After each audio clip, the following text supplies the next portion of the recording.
Hello, good morning, and welcome to this Dawn Busters Taste Challenge. We have two blended Canadian whiskeys, not stated with natural flavors, bottled in Kentucky with no website listing. All right, now this is Canadian Hunter.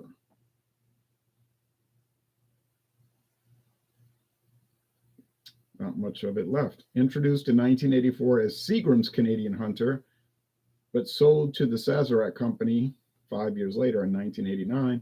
Now it's just called Canadian Hunter. I did find a bottle of Seagram's Canadian Hunter. Remember, I was showing it some time back, but it's all gone now. I found one.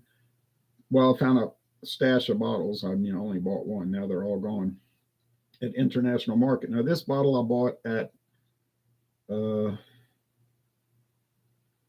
actually, I think I bought this one at International Market. It was $8.99. You could still find this for maybe $9.99. The handle, the big plastic handle, for about $16.99. Okay, there's the deer, the antlers, the trophy. There's the Canadian Hunter with his dogs, and that's always been on the label. They've modified it over the years, but he's got his rifle and it's got the bullet here. And the caliber says, it doesn't say that. It just says Canadian Hunter, but it's the bottom of the bullet. Okay, so nice. It's in a Buffalo Trace bottle, the same bottle they use for Benchmark. McAfee's Benchmark Old Number 8, same bottle they use for Ancient Age, same bottle they use for Jethro T Boots, etc. So they use a standard bottle for so many of their products, and that's a dead giveaway that it says, right? Of course, they're not trying to hide it here because it says bottled in Frankfort, Kentucky by the Sazerac Company. Okay. And yeah.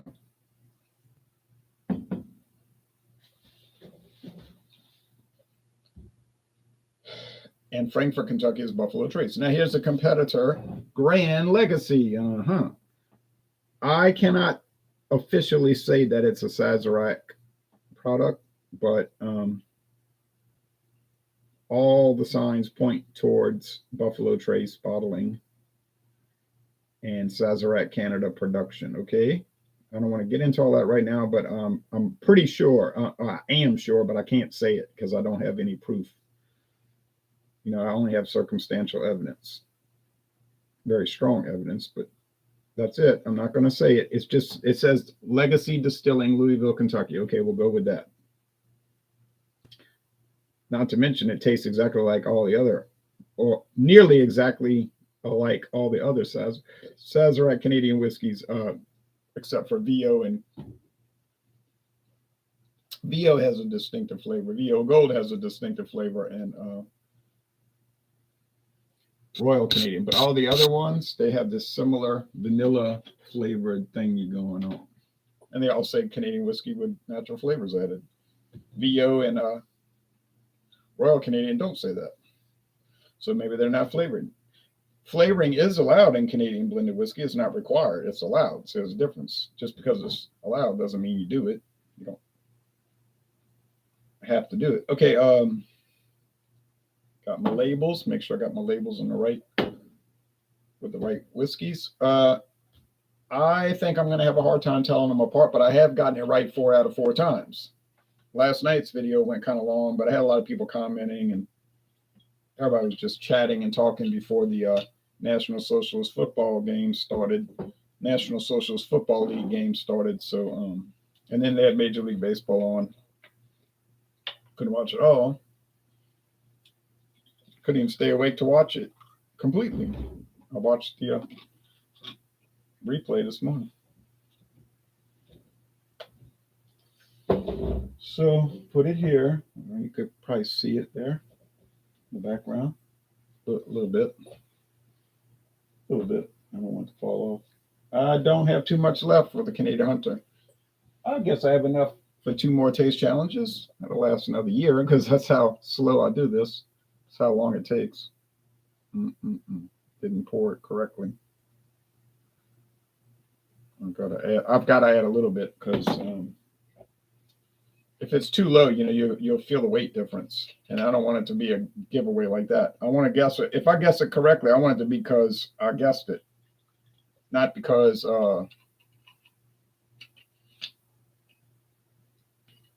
I could feel the difference. Still enough for two more, I think. Be pushing it though. It'll be close. Now there was one taste challenge where I said I can't tell them apart. I mean, they taste identical to me, and I didn't call it. I did guess right. I said I think this is such and such, and I got it. But I said I'm not going to count that because they're just too similar. They're just a wash. It was the same. And I said, in that case, you got to buy Gran Legacy because it's cheaper. Now, Gran Legacy, that thing cost me $11.99 at CVS Pharmacy. True story, $11.99 for that big handle. Last time I went to CVS, which was about 3 months ago, might have been 2 months ago, but I think it was 3. All the Gran Legacy was gone. None of the Canadian, none of the American blended whiskey. They're gold rum, silver rum. The Scotch, well, I hadn't seen that one in about 3 years. The gin was gone. The only thing they had left was the Gran Legacy vodka. And they only had about 3 bottles of that, regular size bottles. So I said, well, it looks like they've discontinued it.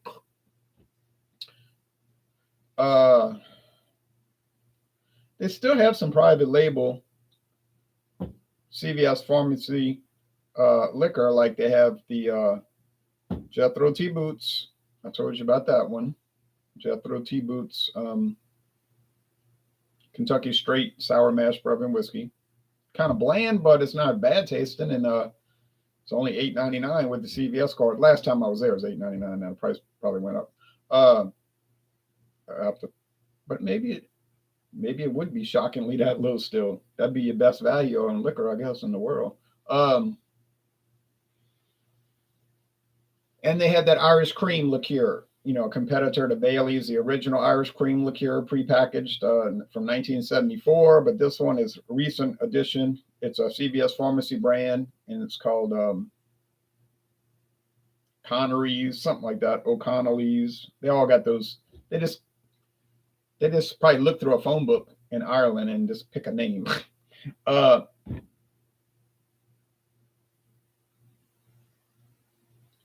And they always have like the same, any Irish cream that's not Bailey's is going to have the same appearance. It's going to have like a countryside. They're going to have like a cow and, a old farmhouse. But the thing about that one that they have is made by Mary's, the big Irish cream producer in Ireland. They just make a bunch of Irish cream and sell it to whoever wants to buy it. They make their own. And then they say, well, you could buy, we'll make one for you. Put your name on it. So do they all taste pretty much the same? Yeah. Or do they all have the same ABV? Yeah. Are they all the same product? Probably. Okay. But I can't say that for sure, but it's kind of remarkable that you get any of them from Mary and they all taste the same. Liam Gillespie says, morning, Jay. Just enjoying a Steel Reserve with steak and eggs. I think Liam's kidding. I hope he's not really doing that. I think he's pulling my leg. He's probably drinking coffee and have orange juice and maybe steak and eggs for his balanced and delicious breakfast, but we wouldn't want to recommend drinking beer with that. Okay.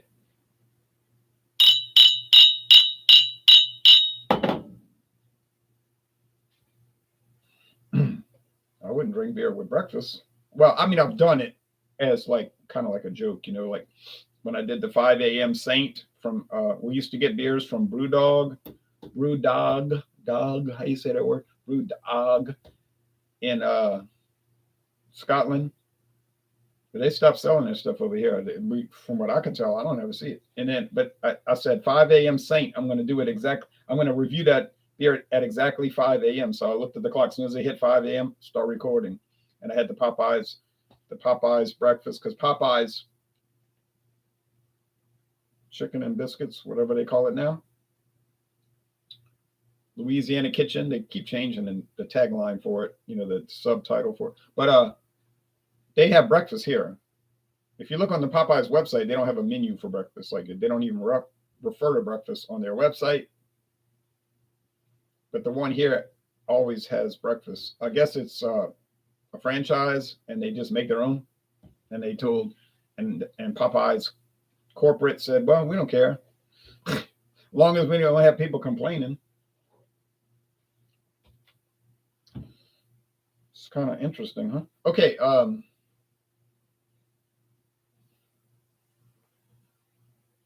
And apparently that's the case at McDonald's too, where you can get off the menu products. I've read about this, the secret menu. Depends on the McDonald's. But they're not going to talk about it. You're not going to see it on their display boards on their website, but apparently it exists. But you got to ask for it. These smell very similar. What do they smell like? You ever had Cheerios? Sloshed it. Cheerios, it's like oats. And these don't contain oats. I don't believe they could, but they don't.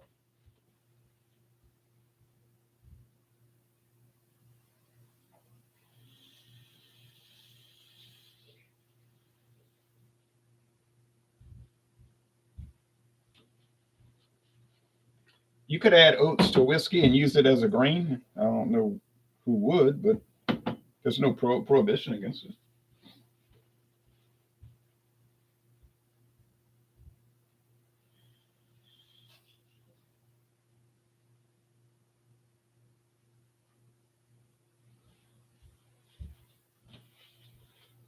Those are some of the fun comments, like when people call me out about whiskey, like, listen, like they're telling me something, that's not allowed. They'll quote rules that don't exist. You know what I'm saying? They'll quote rules that don't exist, or they'll give me information that can't be verified. Like, well, that's Sazerac's mash bill number 2. And I'm like, oh, how do you know that? Well, everybody knows that. I said, really? They do know that? Because they don't release their mash bills. Sazerac, look anywhere on their website. They don't talk about the mash bill for any of the products. They'll say it's good. It won awards. It's in the Whiskey Bible and so forth. I said, well, how do you know that? Oh, well, I read a blog. Oh, okay. Let me look at that. And they'll give me a link. I'll look at the blog. The blog is like the guy saying, well, I think he thinks it's probably this. And perhaps it's that. And it could be, and I believe it's possible. I say, that's not evidence. Okay? A blog is not evidence. Now, they might cite sources. That would be good. But saying, I think it could be true, and perhaps it's this, that's not. And then everybody runs with it. They'll go around the world talking about, oh, that's mash bill number 1. And I say, and then they'll say, well, he's a respected blogger. Okay, I'm not disputing that. What's his source? Him saying, I think it's probably true? That's not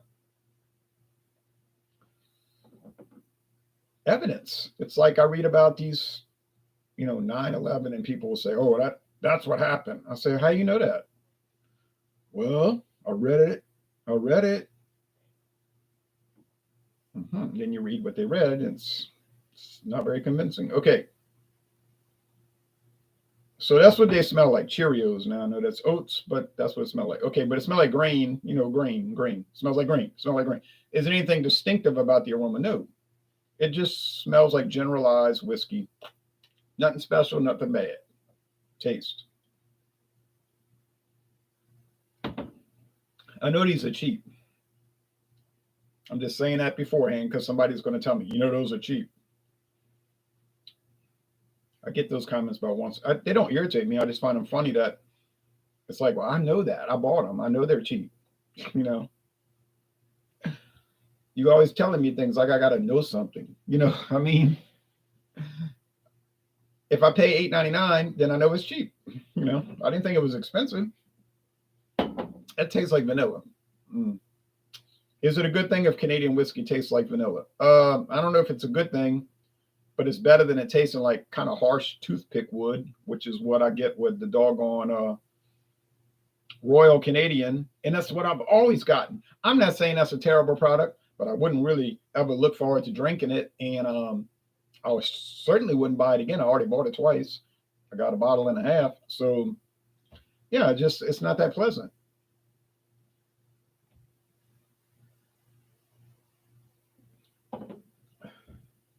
Yeah, same thing like vanilla and grain. Now, the Seagram's Canadian Hunter, that old bottle that I used to have, that did not taste like this. That was more, yeah, like the grains, but kind of bitey a little bit. And I think Sazerac just doing that. They're putting their own spin on it. They're saying, oh well, that was Seagram's. They don't exist any longer. Only the name exists, and the brands and all the distilleries have been sold off to other people, including us. So we doing it our way. And of course, they can do it their way. They own it. They've owned it for 34 years. It's up to them. When Seagram's rolled it out, it was like a premier whiskey. What they call it? A Canadian whiskey for the 1980s. I don't know who was asking for that. I think that was the problem. There was really no great demand for a Canadian whiskey of the 1980s. They already had Canadian whiskeys in the 1980s that people were satisfied with, like Canadian Club, Seagram's VO, naturally Crown Royal, the most famous one. And I don't know what Seagram's was doing back then. I don't even know if they knew what they were doing. They were just doing stuff. Maybe it had no rhyme or reason behind it. Just like some of these beer companies, you wonder, what are they up to? Like, they don't even know what they're up to. They're just putting stuff out. No thought, or seemingly no thought. Just put something out there. Maybe it's good, maybe it's not. But apparently Seagram spent a bundle of money on this Canadian Hunter and promoted it heavy, gave a heavy promo and all of this attention. And I don't think it really took off too well. And they did this with a lot of products, and then they were hurting pretty bad, and they were making all kind of bad investments. Well, that's why they went out of business. The money they were paying out was exceeding the money they were bringing in. That's usually not a good sign. Maxwell says, "Good morning, Ryan." Good morning to you, Maxwell. Cheers to you. Peace to you in the Russian Federation. That was a squeal.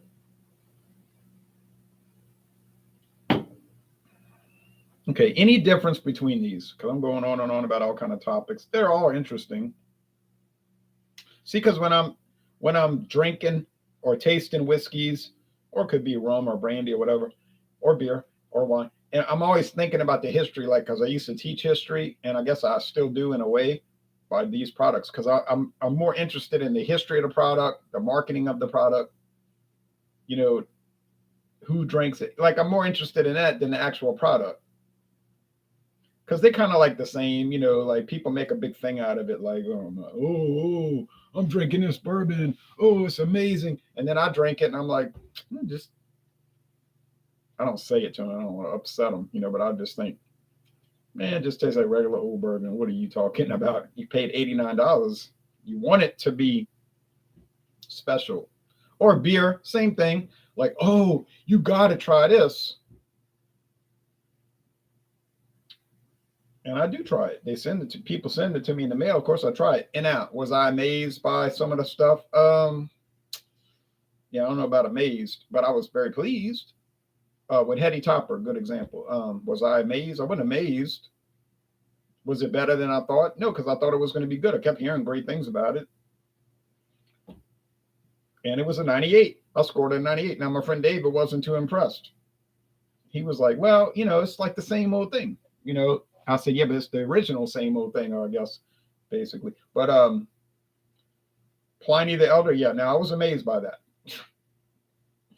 Best IPA I ever tried. Can't get it around here.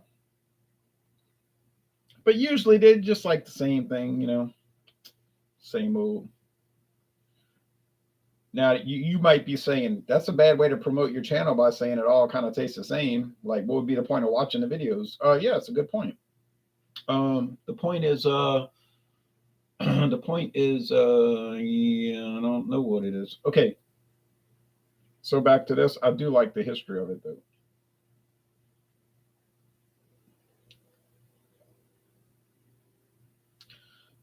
I mean, usually when I watch people's video reviews, they kind of like say the same thing about the flavors. That's kind of like the descriptions. Usually, they generally are along the same lines. You say to yourself, "Well, it's got a honey-like taste," and then you watch 10 different videos, and they say, "Yeah, it's got a honey-like taste," and then they go on with the description. It's kind of like similar. Usually, there's exceptions, of course, but I'm just curious, like, what did they score it? And generally, it'll be along those same lines. Now you get some outliers, like everybody else thinks this ale is awesome, and then they'll say it's trash. That's very rare, but you will run across that from time to time, but not too often. Now, the thing that irritates me is when they'll say, "Oh, this I'm going to give it a low score because it's not for me." Oh, did you think it was brewed just for you? Guess what? It wasn't. You don't. That's not the way you do a review. You don't say it's not for me. This, unless you want to call your channel my personal preferences and scores that apply only to me. We'll call it that. Then we'll look at it within that context. But don't say just like, "Oh, Iowa beer reviews. I'm a guy from Iowa. I do woodworking and carving, and also make videos." I'm just using that as a general example. There's no specific example. I'm just making it up. And but you don't present it as a general review channel and then you score everything according to what you like. And I see this more than I should, too often. Like, I'm going to give it a C- because it's okay, but I don't like pumpkin. Get it? It's okay, but I don't like pumpkin. So you're giving a really good pumpkin beer a C- because you don't like pumpkin. Why are you reviewing pumpkin then? You can't look at things within their context. What is this? You can't, you want to be able to look at things within a context or detach yourself from it in a certain sense. You know what I mean? You have to have an abstract view of things. Or you should have an abstract view of things if you're reviewing. And although some people seem to have difficulty with abstract thought. And it's just something I've noticed over the years. It's like they only can look at it from their viewpoint. You understand? Like it's like if you try to explain it, they don't get it. And you go through the whole explanation, they'll say, "Yeah, but I don't like horror movies." And you say, I'm not talking about what if you like horror movies. You don't understand what I'm saying? It's baffling them. It's baffling to them.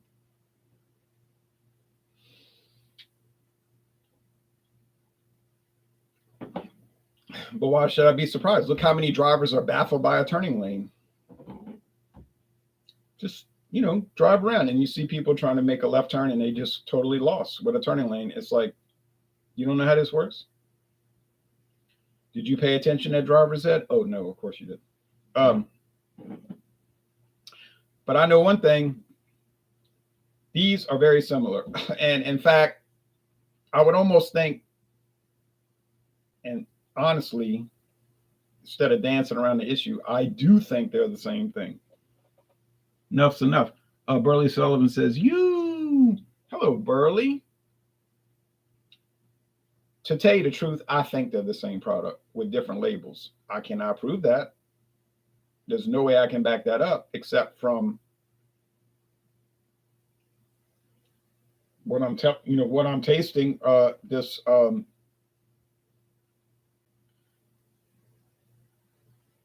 evidence from observation. I don't have any documents. I have no documentation to back this up.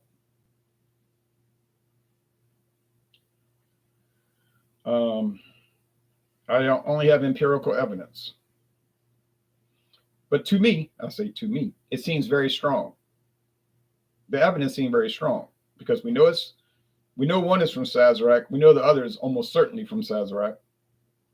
Definitely does not taste like a Heaven Hill blended product. No way. Secondly,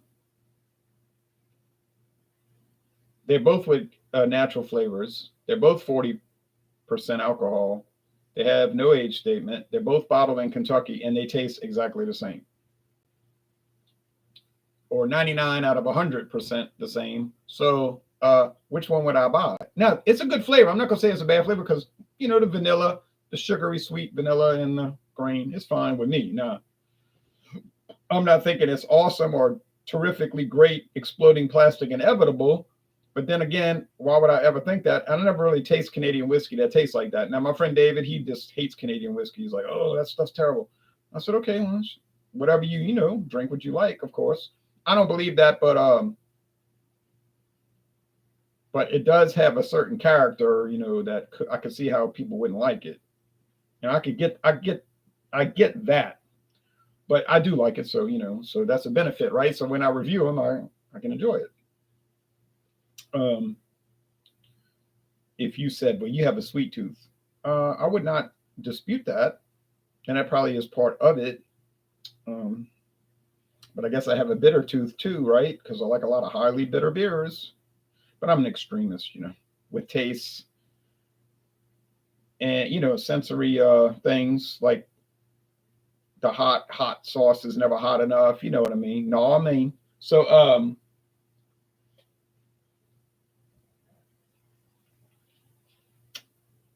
I guess that's a bad thing in a way because people were like, "Oh, this horror movie was so scary," and I watch it. And I'm like, "They're never scary, There's nothing scary about this. Nothing.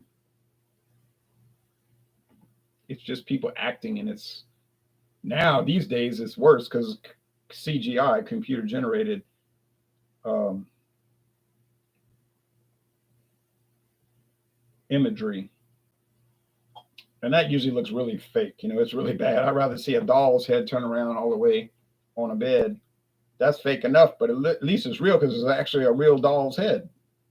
Or Godzilla in a man in a suit because it's actually a man in a suit. I mean, yeah, it's fake. It's just more realistic than the CGI, which is like a cartoon. Like, I guess if you like cartoons, fine.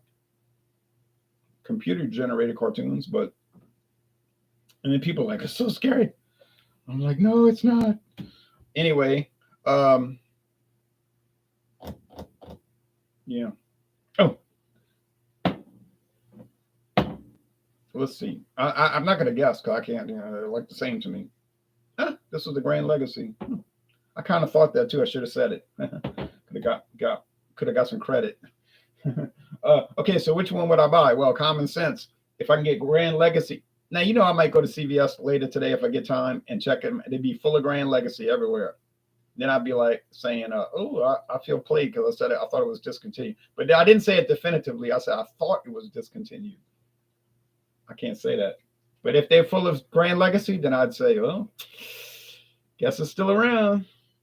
But for $11.99, and this is $16.99, and it tastes the same, common sense. I'm gonna pay $11.99 instead of $16.99, and then I got $5, which still would not buy a big Buford. But thank you, Joe Biden. All right, but and the Congress, who really controls everything. But yeah. What's coming up next? I think I covered all the Sazerac products. I'm trying to think. Oh man, I got a feeling that I'm gonna realize I overlooked something. But I think I covered all the Sazerac stuff. Drives me nuts. Oh, but don't worry, I got a lot of Canadian whiskeys ready to roll. I got Black Velvet, and I got a lot of I got a good deal on it, $8.99. And then of course a month later they dropped it to $7.99. You know, typical. Uh, I thought I was getting a great deal, and I was. And then there was an even greater deal. Come on, focus, you junk pile. I've got the Gibson's rare, finest rare. It is rare in Louisiana. I don't really like it, but I'm still going to be fair, and I got it for the greatest deal in the world. I've got 40 Creek. Now that's a good one. Now, there's a nice one. That they call it Niagara whiskey today. 40 Creek. Oh, I like that. Um, I got a deal on that one too. Boy, what half price. And I got a few more. Yeah, I got a few more. And then we're going to close that out. And then it's on to Ireland. We're going to take a trip across the ocean to Ireland. Yes, both parts Ireland, the Irish Republic, and Northern Ireland, the British territory. So, yeah, that's going to be fun. Did you watch The Conjuring? I don't watch any of those movies because they're like boring to me, you know. I just can't, they're just boring, you know. I can't watch it. I mean, I guess I could, but I'd probably fall asleep. So I see these commercials on television and I say, I can't waste my time looking at this. Because I don't really like movies. I mean, I just realized that years ago. I was like, I can't stand watching movies. I used to go to the movies and I'd be looking at my watch, like, hope this thing hurries up. Well, when you go into a movie and you can't wait for it to end, that might be a good sign that you don't like it. It's like going to a play. Well, when your child is in a play, well, you're going to go see it. You know, you're still going to hate it, but you're going to go see it, and you hope they do well. And my daughter used to always do very well. But to watch it, it's like torture. You know, like torment to watch a play. I'd rather watch a movie, and I can't stand that. Concerts, rock concerts, they're all right. They're too loud, and but I got to the point in the 90s where I was like, I can't stand going to these things. And I would say the same thing. Like you go to a rock concert and you're saying, please don't do an encore. That might be a sign that it's not for you anymore. You know, they're always going to come out and do one. But anyway, all right, thanks everybody. Bye-bye. Be back for tomorrow, Wednesday, with another Canadian Whiskey Taste Challenge.